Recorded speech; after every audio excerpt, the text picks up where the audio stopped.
Hello and welcome to another Demon 212 PSN review. Today I'm going to be taking a look at Hustle Kings, which if you saw my Infernal Pearl review, then I did basically say I'd be doing Hustle Kings and I'd be mentioning in this one which one I think's better and stuff like that. And I'll tell you right now, if you have to a quick and easy answer, there isn't one because it's complex.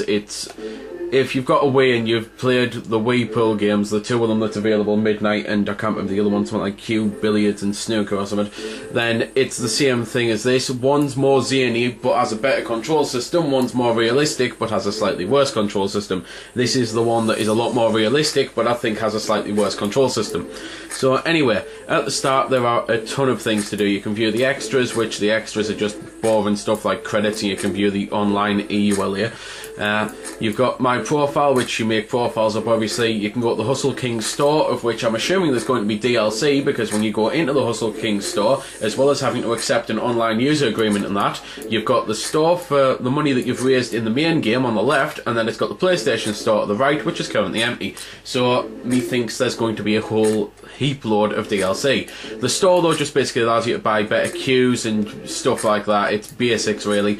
You've got the online play obviously, you've got the career mode, which is, well, as you'd expect for a pool game, a career mode. You beat the better players to become better and be the best and get a shed load of money doing it.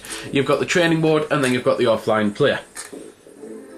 The offline player basically has a few things you can do. You can set up an exhibition match with a mate, you can go into a tournament mode, you can go into the trick shots, and you can go into the bonus games. I'll do my best to show little bits of everything off, but the bonus games are basic stuff and I haven't actually got much of these unlocked, but there's things like beat the clock, clear up, target clear up, so it's just stuff like that. It's just slightly different rules. Obviously the trick shots, you know they're going to work, but I'll show them off anyway. So anyway, onto the exhibition to show off what this actually has. It's got 9 ball, black ball, killer, cutthroat, 14.1 continuous, 3 ball, US 8 ball, and that's it. So it's got a lot more Pearl variants than Infernal Pearl. So that's what I'm saying by this one's more realistic, there's more to do, and it's just one of those that has a better sheen to it and looks more real.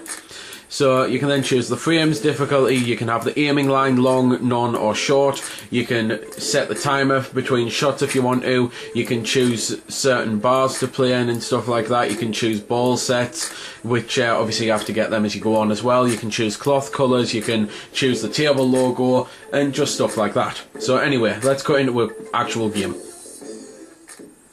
So, starting from the break so I can actually take you through the controls. With Infernal Pearl, they are simple, they are quick, they are easy, they are well executed. The only problem is they're slightly too sensitive. This, it's still way oversensitive. The only problem is with this, when you hold the fine tune button, it doesn't really make much of a difference. It may look like it does, but it doesn't make enough of a difference to still fine tune and set up shots. So that's one thing that Infernal Pearl's got over it. The fine tune is much better. The other thing that Infernal's got over it, the aiming line. This is something that only affects people like myself who have bad eyesight, so if you've got good eyesight it's not going to worry you, but basically the aiming line isn't full. It doesn't go straight the way to the ball, so you can see exactly what you're doing, and I have a massive problem with that because, as I say, bad eyesight, can't really see, I struggle to play the game, so I know which of these two pool games I'm going to be playing. From there, you've then got things like you can chalk your cue on this by shaking the 6 axes. You can use spin. This time the spin's done with the right analog. You don't just pull back to shoot or anything. You have to actually go into shot mode to pull back and shoot. So that all works really well, but it's slower to get into, and it's one of those that, because it's a pool game, it feels more realistic because pool isn't supposed to be quick as hell.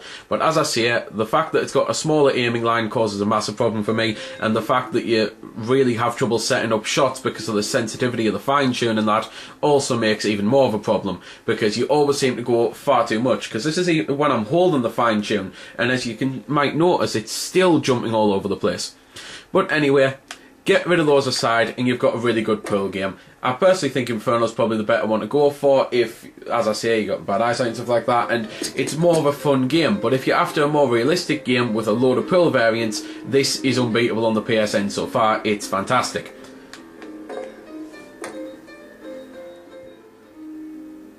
So anyway, onto the trick shots. I'll first up say that I am useless at trick shots, so don't expect to actually see me pot this because I'm terrible. This one is I've got to pot the yellow ball without touching the red ball, without moving it at all. So yeah, pretty hard, pretty complex. It's obvious that I've got to do a off something like at least two, if not three cushions thing. So I'm just gonna go for it and see this. First up, I need to up my power though, to be fair. So yeah, it's got the trick shots, and there's only a few of them, but it's one of those that, again, I think that's where DLC is going to come in. I imagine they'll do a trick shot pack and stuff like that. If there is any DLC, I'll most likely be getting it, because my brother's a massive Pearl fan as well, so it's one of those, check back to see if there's an add-on review on that. But anyway, the trick shots are there, they work well if you're really good at Pearl, that is. If you're crap at Pearl like myself and doing things like this, then you'll probably think, why bother putting them on there? But hell, they work well, and it's the type of thing that you will get a little enjoyment out of it if you're a Pearl fan. So this is one of the bonus games, and this is target all clear. Basically, I've got to clear the table, but I'm only allowed to put the balls in the pockets that are lit up.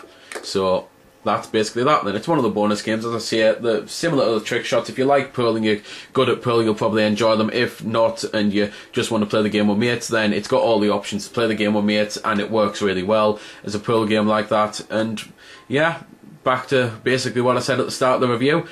It's one of those, if you're after a quick and easy answer as to which Pearl game you should buy, it's so complex, it's unbelievable. It purely depends on what type of gamer you are, what type of thing that you're looking for, etc, etc. So all I can say is, if you want realism with more modes and you've got good eyesight, then go for this one. If you want something that's quick and easy to pick up and play with just two of the best modes, at least I think the two of the best modes that Pearl's ever conceived, which is quite simply 9-ball and US 8-ball, then go for Infernal.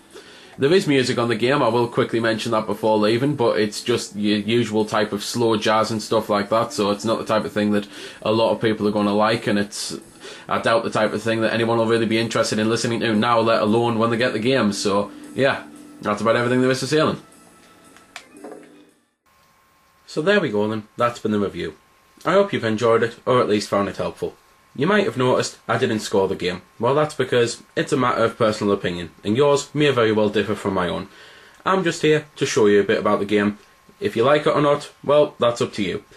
If you don't like it, or you do like it, feel free to comment. Also, if I haven't answered any of your questions that you may have had, I might have forgot something, or it might just be something obscure. Again, feel free to comment, ask, always willing to help out. Otherwise, if you don't like commenting on YouTube, head over to www.vc-forums.com, where you can chat with me and a bunch of other lads who love the VC, the WiiWare, and hell, even a lot of other systems. We cater to pretty much everything. You can just go there, have a chat about a game, ask about some games, etc. So until next time, this has been Demon212, signing off.